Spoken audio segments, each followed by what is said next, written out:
Scanning, Part 1. In this nugget, we discuss scanning. This is Part 1, where we first of all take a look at the Certified Ethical Hacker scanning methodology.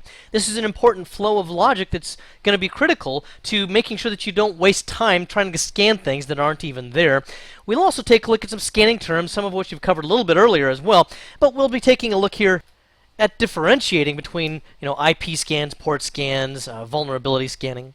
We'll look at firewalking as well. This is important because when it comes to doing a proper scan, you need to understand if there's a firewall there, and if there is one, what ports are open on it. So that's part of firewalking.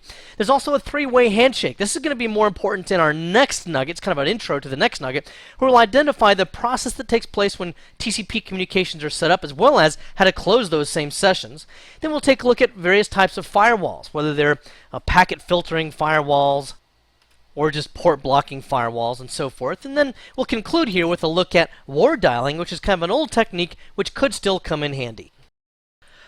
Alright, now before we do anything else, we need to understand one of the exam objectives, which is to understand the CEH scanning methodology. This is actually pretty obvious, but I'm going to just quickly go through this. One of the things you want to do in a logical flow is that you want to check for live systems first. I mean, after all, there's not much sense in banner grabbing systems that aren't there. So you got to see what's there first. Once you identify the live systems, which is very often done by something like an nmap sweep of some type, like a ping sweep, if you can do that, then you would also do things such as checking for open ports once you identify the live systems. So maybe I've got 5 live systems. On 3 of them there are open ports, and maybe I'm looking for a vulnerable SQL server. So using banner grabbing, maybe I'll find out that there's one SQL server. Now I've got pretty much my target once I've got that going. So then I will prepare proxies. Now, why would I want to do something like that? This is because, again, we want to cover our tracks. That's something that kind of is a continuing theme throughout certified ethical hacking. Certainly we want to be able to hack into systems, but we're not suicide hackers. We don't want to get caught. So the proxy will conceal our identity behind another host of some type. Now, I'm not going to recommend any specific proxies out there. There's a couple of different ways of doing this. You could set up your own, and you just have to set up with IP addresses that could not be traced back to you, or you can use some publicly available ones out there. So let's say that this is your target system out here, and let's say that this is a proxy right here, and this is you over here, okay? So what you want to do is you don't want to attack them directly, because then they can identify your IP address. So what you could do instead is to go through a proxy here and attack them in this direction, and then the tracing back would only go to this IP address, which is just usually a well-known proxy.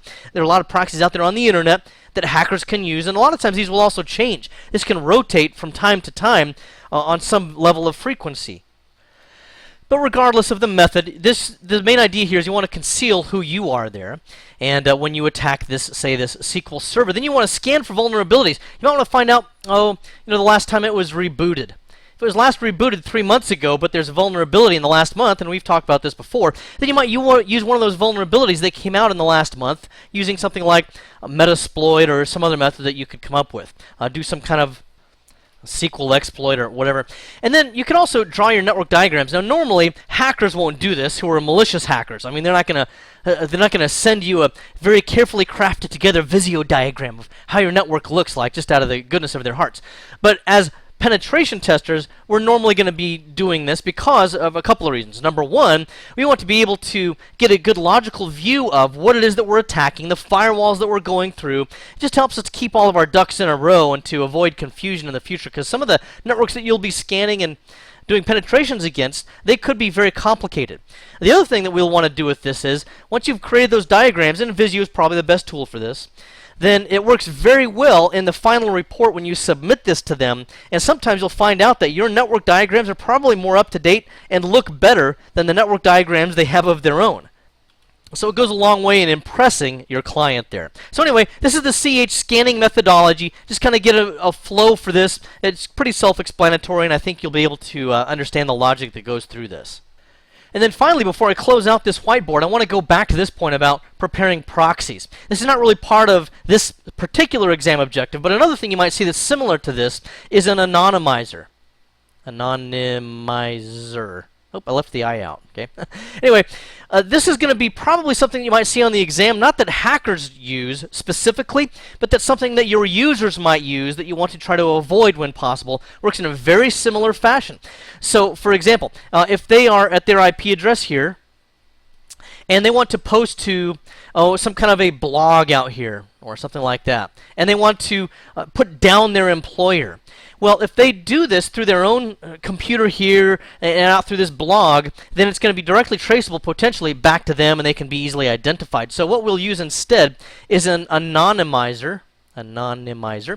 And this will help to conceal who they are. So they'll just open up maybe a web page at this anonymizer, and then they can post everything they want through that web page, and it's not directly traced back to them. This is as far back as the trace can go, is only to this anonymizer, and it could be anybody who posted that information there, not directly traced back to you. So just something else you should know about for exam purposes. And then also, let's identify some basic scanning terms here, just so that we can be on the same page for what the difference is between some of these. First of all, there's network scanning. This is something we might do, such as, again, a ping sweep. This is where we're usually going to, in the first stage of the Certified Ethical Hacker scanning methodology, you're going to identify live systems. That's normally what we're doing in our initial network scans there. And then once we've identified those, the thing we'll do next is port scanning. And the purpose of this is to identify which apps or services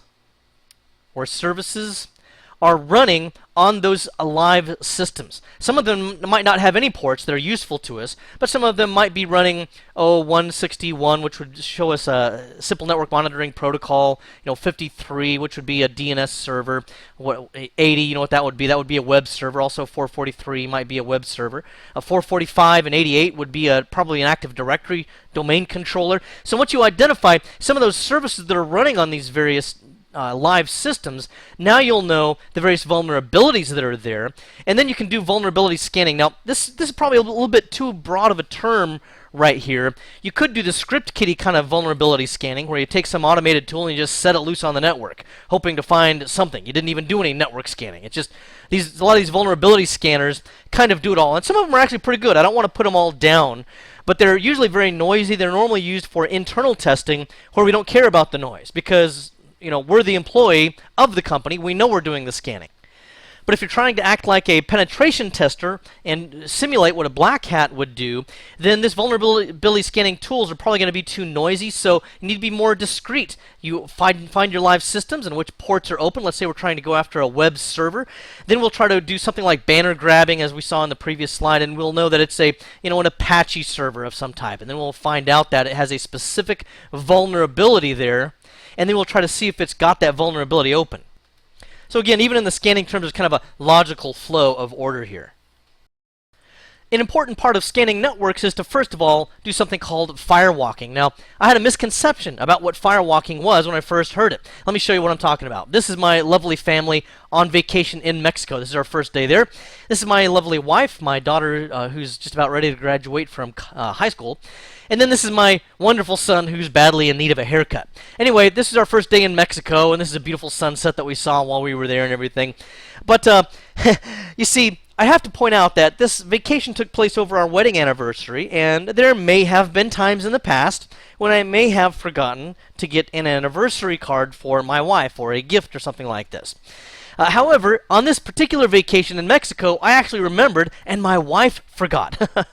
But when I forget, usually that's what I call firewalking. I'm walking, on hot coals for a couple of days there when I forget it. Or you might call it the opposite of this.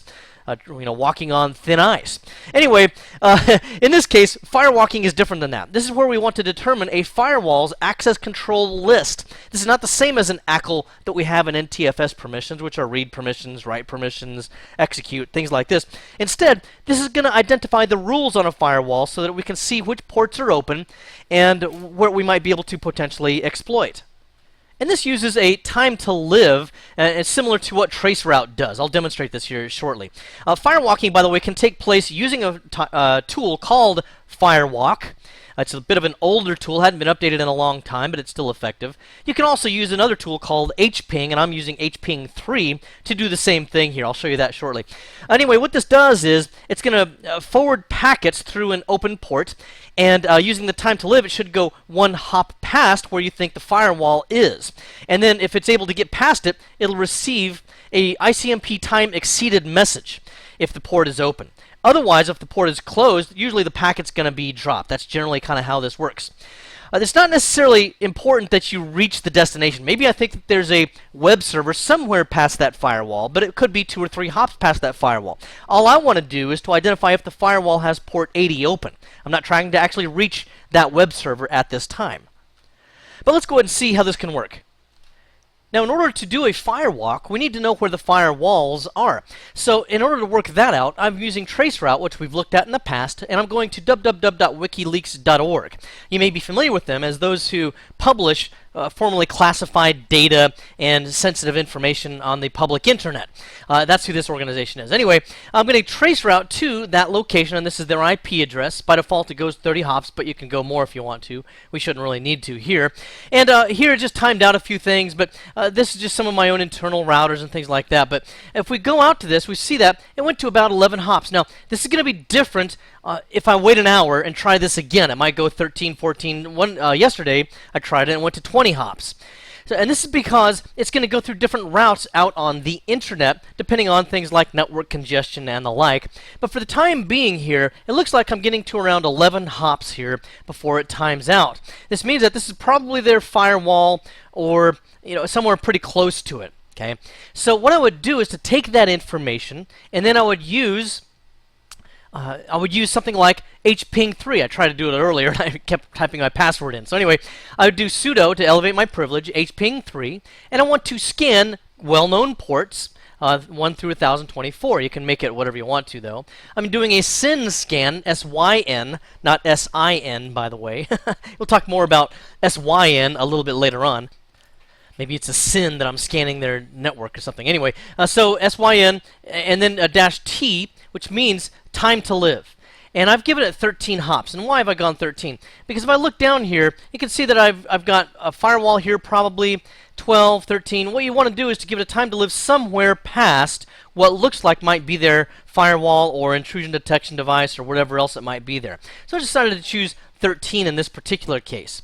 Now, having done that, it did a scan for this, and what did it give me? All replies received, done. It gave me no open ports, and these are all not responding ports down here. That's all 1024 of them.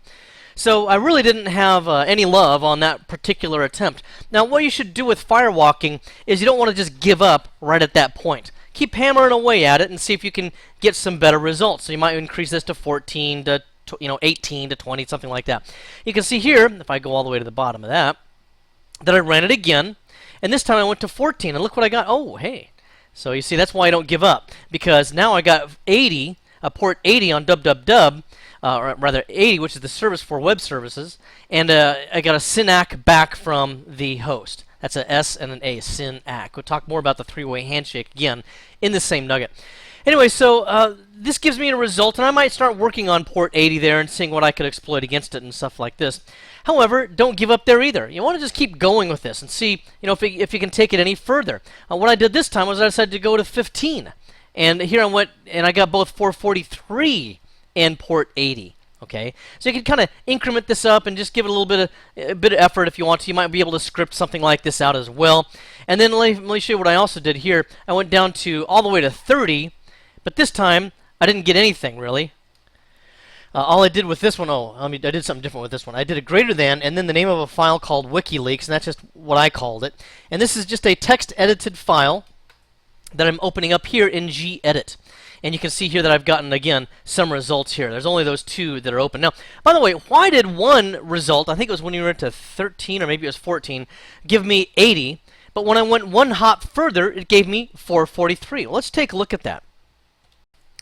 Here, if this is where I am right here, this is my workstation where I'm trying to perform a hack from, and I'm going, across the internet here.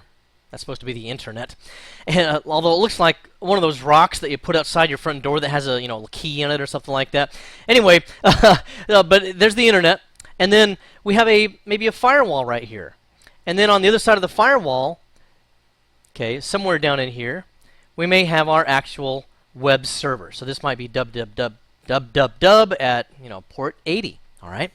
Now this is going to involve some number of hops. Maybe there's 12 hops here, and this is my 13th hop, and so then my TTL might be 14 or something like that, because usually you make your TTL at least one past your last hop. So if I did a TTL of say 14, then it might have gone past here, and we'll see that port 80 was open. But why didn't it show me port 443? Because we saw later on that port 443 was open as well. What's 443 for? That's the HTTPS, which uses SSL, better known as TLS right now. And so that might be for secure transactions. Now the reason why port 14 worked only for port 80, but if I went one higher and went to 15 or something like that, then it would get port 443, is because it may go to a different route there. So here there may be an additional router over here, okay, at hop 14, and in order for 14 to go down to this web server, it may even be on a different network interface card, then I would have to do a TTL of 15 here. Here we used a TTL of 14, here we used 15. So you can see just kind of how that works. It just depends upon what the infrastructure, once you get past this first firewall, is. There may be multiple routers in here taking us to different services all throughout the WikiLeaks organization or something like that. So that's why the firewalking, you don't just give up if it gives you nothing, and you don't give up if it gives you only one. You have to keep going and see what else you can get out of that. It just takes a little bit of effort. Now, for a further understanding of communications, you should understand here something called, I didn't put a title on here, I guess I should, a TCP three-way handshake, okay? TCP three-way handshake. And that's because a lot of the scanning tools that we'll use will either kind of exploit the way a normal handshake takes place, or exploit the way terminating a communication will take place. And in doing so, it'll be able to exact information out of a destination that it wouldn't have otherwise given up, probably. So the way normal communication takes place is we have a SYN packet from the source to the destination, and this simply says, I want to start a conversation with you. This host then, if it's going to allow communication, will send back an ehack saying, I acknowledge that you want to have a conversation with me. And then the host over here, the source host, will send back a SYN ehack, which says, okay, we are now ready to establish full communication and send data back and forth. Now once the three-way handshake has taken place, then we're able to exchange data back and forth, and we shouldn't have to reestablish that three-way handshake until our data transfer is complete. Now once we've established the three-way handshake and we've exchanged the data that we need to close the communication. Okay, so we need to close the communication. And why is that important? Because in normal TCP communications, where we want everything to operate properly, if we never closed our sessions, and this server over here had dozens, hundreds, thousands of sessions from different clients, each one of those requires a little bit of CPU utilization and memory. And ultimately, it could be so busy servicing those open sessions that never really get needed, that it could become into what we call a denial of service, where it's so busy servicing those open sessions that it can't perform legit service to clients that need it. So what we want to do is to close those down, and we'll send a FIN ehack saying that we don't need anything else from this server, and so we want to finalize or complete our conversation. This is known as a gentle close. All right. Then the server will send back two things: an acknowledgement that it's received this FIN ehack, and its own FIN ehack saying, hey, all right, fine then, I don't want to talk to you anymore either. And then this host over here will send back an ehack saying, great, now we're not friends anymore, and we're going to close all of this off. And the session would then close. Kind of reminds me of my college girlfriend, where she said, I don't want to talk to you anymore. And I said, fine, I don't want to talk to you anymore either. And she said, great, talk to the hand. Okay, there's a lot like that, except that in this case there's no cops called, or there's no restraining orders or any of that kind of stuff. I know she misses me. Anyway, the other thing we could do instead of a gentle close here, we could also send a reset, an RST, going this direction. And what that would do is it would just forcibly close all of this. It would not involve all of these acknowledgments or anything like that. And the FIN and the reset are significant here because, for example, what if we'd never had a conversation going here? Actually, let me clear all this off here. What if we've never had a three-way handshake, nothing has ever gone on between us, and all of a sudden, I am sending you a fin over here? Well, what's going to be the response? Depending on how it responds and the operating system that it's running, it can tell me whether or not the port was open or closed. It can tell me whether or not it's running a specific operating system, because different operating systems will respond differently to that request. So using tools such as Nmap and many others, you can kind of trick the destination into giving up its secrets to identify whether or not the port is open, for example. Now, understanding the three-way handshake will help you to identify the types of firewalls you might be having to deal with. So here we might have a packet filtering firewall, which is common in small business, common in home environments, things like this. So normally what we would do is we would send in a SYN packet to establish communication with this host, wouldn't we? But what if we were to send in an ACK? Now, why would I send an ACK? Because normally it's SYN, SYNACK, and then ACK, right? So an ACK would be kind of an unexpected packet to go through this firewall. Because of the TCP/IP rules that were configured by the fathers of TCP/IP, they will say, if we don't know anything about it, just go ahead and allow an ACK packet, because maybe we had a communication that we didn't know about, or whatever. I don't know. But they'll just usually allow an ACK packet through a packet filtering firewall. Now, what would the usefulness of this be? Well, let's say that this is an FTP server, which is on port 21. If I can use something like the Nmap tool, which again, we'll look at that more specifically here later on, the Nmap tool, I can use that to scan against, let's say, an entire 192.168.1 address, an entire Class C range. And I'll be using a SYN-ACK scan here, or rather, excuse me, an ACK scan here to send it through. This would then allow all the packets through, even to ports that were not open. Maybe I was looking for port 445 for an Active Directory server. Well, if there wasn't one, then my Nmap scan would be unsuccessful, at least on that item. But since it's allowing all ACKs in, it's going to allow me to probe for all ports on all hosts, and I can find out that 21 was open, and I can find out that 80 was open, and which hosts they were that had those ports open. So to use Nmap with an ACK here is very common against packet filtering firewalls. Now, on the other hand, a stateful firewall works a little bit differently here. Let's put the internet in this. Okay, so there's the internet right there. Put a big I for internet. And what will happen here is we have a user here inside of my building, and they're just trying to access this web server out on the internet. When they send out a GET request to this web server here, then the firewall here will keep what we call a state table. And it's just, a list of hosts that are allowed to send back information back through the firewall. So since I originally requested this information, it identifies that, okay, I see that you're trying to get information from this web server.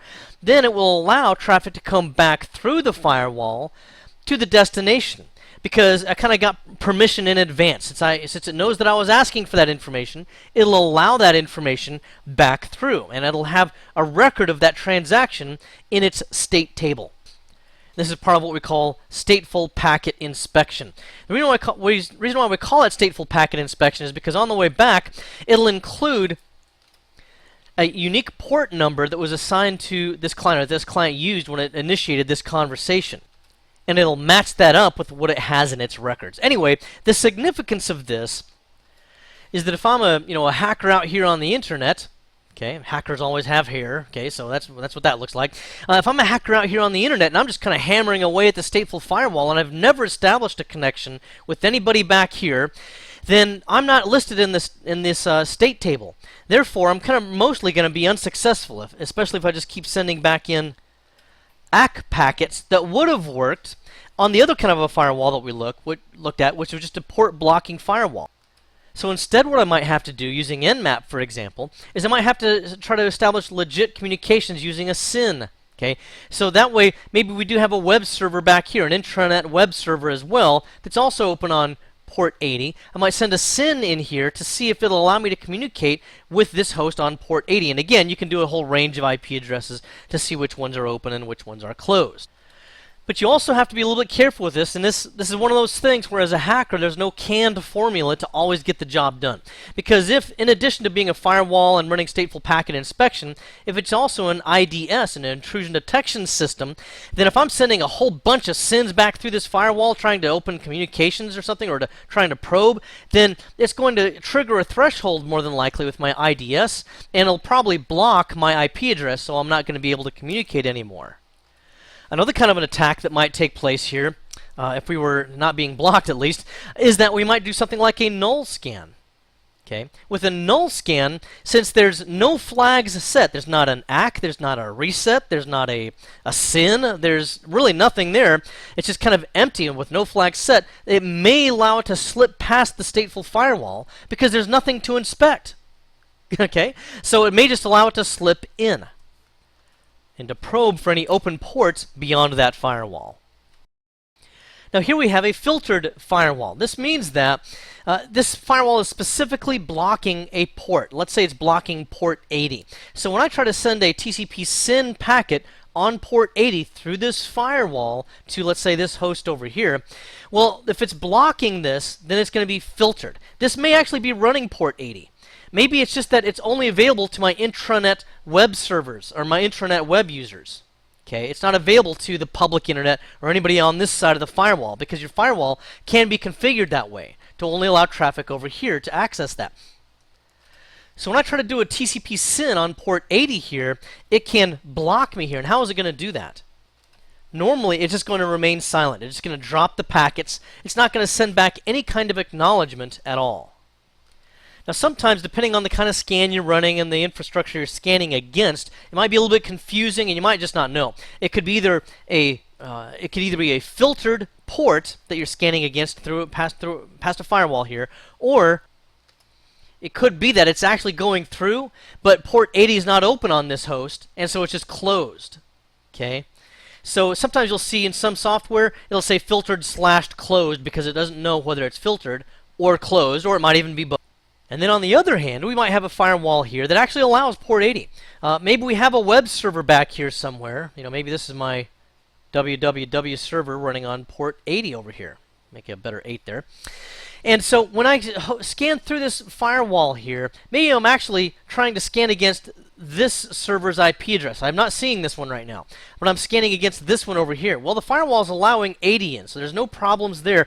But how do I know that this server here has a closed port 80? Because it'll send back a reset. Okay? It'll send back a reset to my host over here. When I receive a reset from this host, I know that port 80 is closed, even though the firewall is allowing port 80 open. Now, what you can do with Nmap, you can scan a whole host of TCP ports and a whole host of different IP addresses. So eventually, it'll probably find this one down here anyway. This is just showing you how it can identify ports that are closed and ports that are open. Now, when I send a SYN over here down to this one, it's going to, of course, respond. It's going to send back a SYN ACK, and now I've established that there is an open port 80 on the firewall and an open port 80 on this host. And so this will probably better illustrate the open port here if this was a web server on port 80. So the firewall allows 80. We send in a TCP SYN packet. Again, this could be using Nmap if we're just scanning for open ports. It goes unhindered through the firewall, hits the web server. The web server responds with a SYN ACK, and then very often what will happen is Nmap will send back a reset. Now, why is that? Because we don't actually want to communicate or actually establish a full three-way handshake here. This could do, among other things, start to trigger IDS or raise other suspicions here. So we want to send a reset back. Instead, we're only trying to identify if the port is open, and if we got a SYN ACK back, we already know that. Alright, I'm going to conclude this particular nugget with ward dialing, and the reason why I'm not moving on to Nmap quite yet is because it's kind of its own big topic, and we'll talk about many other things in our next nugget, including Nmap, but we'll finish up with ward dialing. Now, what is this? This is going to be something that's really been most useful in the past. I'm talking like the 80s maybe, or the 70s even. Kevin Mitnick, who's one of the first and greatest hackers of our time, used a lot of ward dialing. And what this is where it's an automated system that will dial a range of phone numbers. So if I find out that there's an organization here that I want to break into somehow, maybe their phone number is at their switchboard, is 602.555.1000. Okay, what I'll probably do is I may assume, and you could be wrong, but I'm going to kind of assume that that's the first number in their range of phone numbers that they have. So I'm going to use a ward dialing tool that will dial 1001, 1002, 1003, and so forth, and you can give it a certain range, maybe up to 2000, something like that. And then hopefully I'll find out that I'm going to get a tone on the other end that would reveal a modem access. I didn't put them up here. Usually these automated solutions, you can use tools such as tone lock is one of them. Oh, what's another one? Another one would be phone sweep. You can Google for a lot of these. And you don't need to know the name specifically, but phone sweep would be another tool you could use. They're generally, again, automated, although you can use them manually as well. Another thing that's very useful is if you use some randomization. Some of these switchboard systems are kind of trained to look for consecutive dial-ins that are being scanned for. There's a couple of reasons for that. One of those is sometimes just spammers or solicitors, that is, will try to call one number after another within an organization, trying to find who it is that buys all their paper supplies and then try to sell them paper or something like that. Probably Dunder Mifflin trying to dial in. And obviously the other reason would be security, because we know that someone's trying to do ward dialing against us, and so when we see that happening, we could lock that down. So some PBSs are configured to automatically lock that out. So the answers, if you get an answer and you get the squeaking noise, of an obvious modem on the other end, these tools can usually differentiate between a fax machine and an actual modem for data. Then it might reveal something like emergency administrative access. There's still a lot of those around, surprisingly. And this is where, everything's gone down. The internet's down. We can't VPN in anymore. Some catastrophic event has taken place so that we can't get normal network access the way we normally would. Then we leave open this one modem analog phone line so that we can always dial in by modem if all else fails. And sometimes those things are still there, and they're not very well protected or secured. So ward dialing is still a thing. I would probably use some of the other methods first, but if I'm kind of hitting my head against the wall and I can't seem to get anywhere else, I'll just get a ward dialer started off in the background somewhere while I continue to look at other options. Alright, in our next nugget, we'll be taking a look at Nmap, and we'll be getting in depth with how to actually perform some of this scanning using that tool, and that's probably the hacker's most useful scanning tool. But in this nugget, we took a look at the Certified Ethical Hacker Scanning methodology, which is important to identify the available host that we want to scan, and so we don't waste any time. It's also, we looked at scanning terms such as port scanning, vulnerability scanning, kind of a review of some things we looked at earlier. We took a look at firewalking. This is important so that you know what you can scan past a firewall, what its access control list is. We took a look at the three-way handshake, which is the normal TCP/IP operation, and we looked at closing sessions as well. It's important to understand how these operate normally so that you can exploit them and go kind of out of band and use flags that don't normally appear. We'll use some of those in the next nugget when we take a look at Nmap more specifically. We took a look at firewalls, the various types, whether they're just port blocking firewalls, whether or not they do stateful packet inspection, and how to identify whether or not certain ports are filtered. We took a look at ward dialing as well, and that's a pretty important way to still be able to gain access to some networks, especially if you're stumped at being able to access it any other way. There might be a modem there which would still allow access. Well, I hope this has been informative for you, and I'd like to thank you for viewing.